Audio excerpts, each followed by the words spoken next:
2024 সালে YouTube content ক্রিয়েটররা যুক্তরাজ্যের অর্থনীতিতে 2.2 বিলিয়ন পাউন্ডের অবদান রেখেছেন।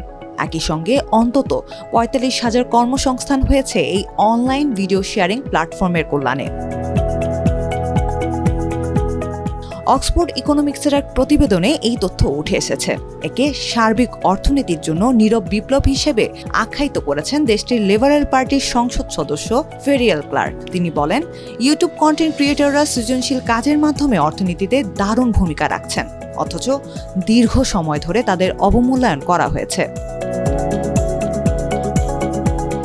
অবশেষে কন্টেন্ট ক্রিয়েটর এবং ইনফ্লুয়েন্সারদের উৎসাহিত করতে পার্লামেন্টে পৃথক সর্বদলীয় সংসদীয় গ্রুপ চালু করেছে যুক্তরাজ্য। এতে কন্টেন্ট ক্রিয়েটরদের প্রতি মানুষের মনোভাব পরিবর্তন আসতে পারে বলে মনে করেন সংশ্লিষ্টরা। তাদের মতে, কন্টেন্ট ক্রিয়েটর ও ইনফ্লুয়েন্সারদের জন্য ভরসা স্থল হতে পারে এই সর্বদলীয় সংসদীয় গ্রুপ।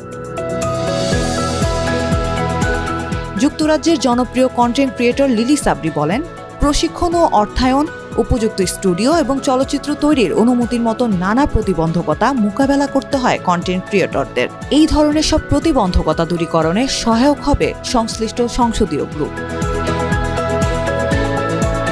কন্টেন্ট ক্রিয়েটর এবং ইনফ্লুয়েন্সারদের জন্য সহায়তার লক্ষ্যে গঠিত সর্বদলীয় সংসদীয় গ্রুপের কো-চেয়ার হিসেবে দায়িত্ব পেয়েছেন লিবারেল পার্টির সংসদ সদস্য ফেরিয়াল ক্লার্ক। তিনি বলেন, প্রতিভা দমনে সৃষ্ট বাধা দূরীকরণে প্রয়োজনীয় উদ্যোগ নেওয়া হবে।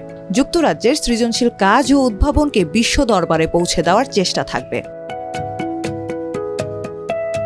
যদিও যুক্তরাজ্যের পার্লামেন্টের সর্বদলীয় সংসদীয় গ্রুপগুলো অনানুষ্ঠানিক, তাদের কোনো দাপ্তরিক ক্ষমতাও নেই, তবে নীতি নির্ধারণে গুরুত্বপূর্ণ ভূমিকা রাখছে বিভিন্ন ক্ষেত্র এবং স্বার্থে প্রতিনিধিত্বকারী প্রায় 500টি গ্রুপ। কারণ সরাসরি নীতি নির্ধারকদের কাছে শিল্পের অভ্যন্তরীণ তথ্য সরবরাহ করে গ্রুপগুলো।